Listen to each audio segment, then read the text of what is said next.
One evening, as the sun dipped below the horizon, a troubled disciple approached the Buddha.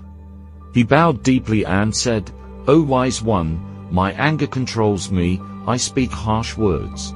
Hurt those I love, and regret it afterward, please guide me."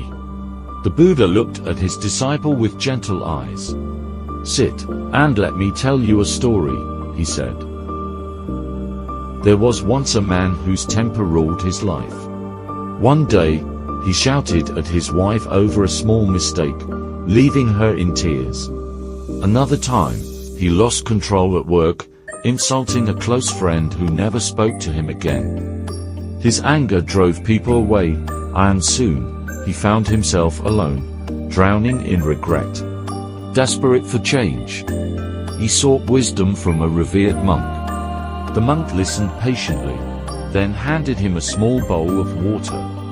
"Whenever anger rises, drink 4 drops of this and remain silent for an hour, only then may you speak," he instructed. The man obeyed. Each time fury consumed him, he followed the rule. At first, the silence was unbearable, but as time passed, something changed. His anger faded before he could act on it. Weeks later, he returned to the monk and bowed. "Teacher," he said, "I have learned that the water was never truly the cure, it was the silence." The monk smiled. "Anger is like fire. If you do not feed it, it dies on its own.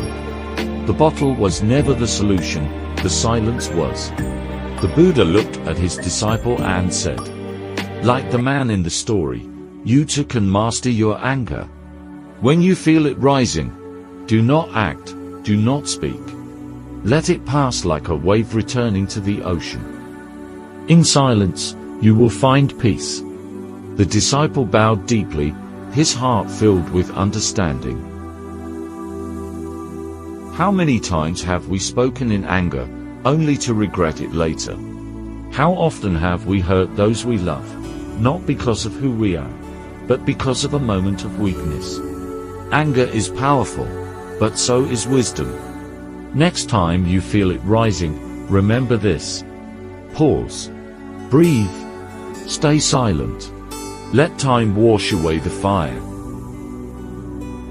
Because true strength is not in shouting the loudest. It is in knowing when to remain silent.